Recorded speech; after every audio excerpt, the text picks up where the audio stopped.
सुर उमर मारवी अब्याते मुतफरका।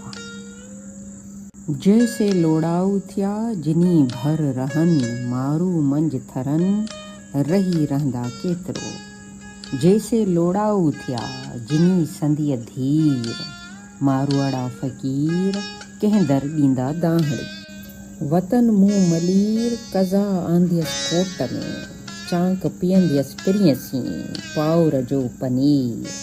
हानियो कयो हमीर बिला ने थो बंद में सोहिम पसांती सूमरा पिरिय रिय पेई। मुल रसाणी मारूं मोखे कोने साणन सभेई ॻुझ गरियां ॻाल्हियूं। हे घर घारियम ॾींहड़ा हेकां दिय हुजूर सेई सिकां सारियां पचां पावर पूर।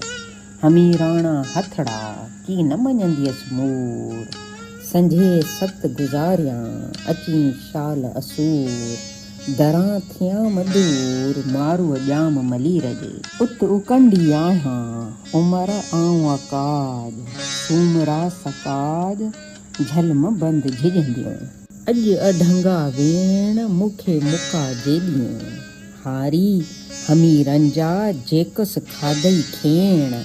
सांभियड़ा ऐं सेण के तो विया विसरी वेठी कोट वटिन में कामण कुआरे। मलीर सारियो मारी रोयो रुआरे अला उतारे मुंद मारूअ जी मेड़िए। जेहा जे तेहा मूं मारू मञा मूं जेॾियूं मलीर में चूंडिन मोक मिहा। मुंहिंजी आह इहा कॾहिं केराईंदे कोट खे मारूअ पास मलीर में धोई मर मरां। पाणी वारे पंहिंजो वींदियाई वरां थोरो मंझ थरां हुंद लॻे लोड़ियारियूं। मारूअ पास मलीर में हमेशा हुआं पेरें तंहिं कुआं ने विहाणीअ नूरसी। माइट मुंहिंजा सूमरा मारू न मेरा उथियो ॾियनि असूर जो भिटुन भर भेरा। पम्हारनि पेरा विढ़म वेड़ी चंसी कीअं धुआरियां धबड़ा वेंदिए कंहिं न विहार। मूं मुल मारू ना अच्छा ओढियां किन थे अखड़ियूं मलीर ॾे जिनी रातो ॾींहं। हाणे कंदे कीअं उमर आसाए कंसी कांध न कंदियसि को ॿियो खथे रोई खूब मेरोई महबूब असां मारू मन में। मुंहुं मुंहिंजो सूमरा मर मेरो ई होए मतां मारू चोए त धोतो ई धोराणनि में। हे लूण लिंगी लाए चीरे चीरे चम मूंकुर अॻे न कयो अहिड़ो कोझो कम। जांजां दावा दम तां तां पिर्त पहाड़सी तंहिं खिमण थी खिवाए जा ॾिस ॾाॾाणनि जे।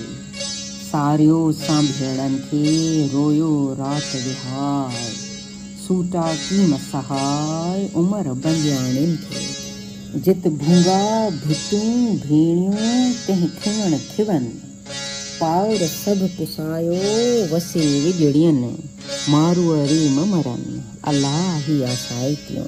जित भूंगा भिटूं भेणियूं तंहिं खिमण थी खिवाय सा विज पसियो विंदरां मूं रुंदे राति विहाय। सेलियतिन सुहाय मारू जो मलीर जो पहिरे कया पटन में विजड़ियनि वाधाणा।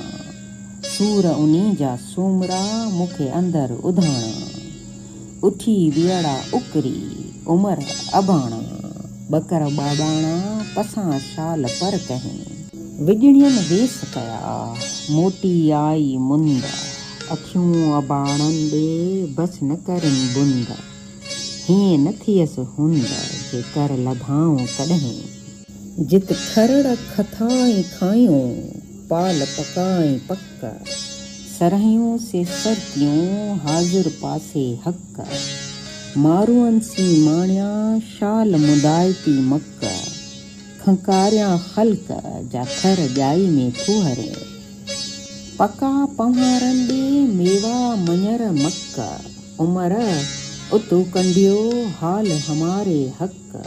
लोईअ ऐं लक समन सुपरिन थी पांधी पिणीअ पवहा रखे चयमि तीअं चएज संदास संगत ॾियणा वर न विसारेज कोठियनि कुठी आहियां सगी सार लहेज मुठ मांधाणी मुंहिंज त नीअरनि में नऊं करियां पांधी पिणीअ पवहा रखी रोई कज रिहान जीअं थर विॼूं उथियूं तीअं सूरनि सां कझा का वराण ॾुखनि ॾील ॾहियूं कयो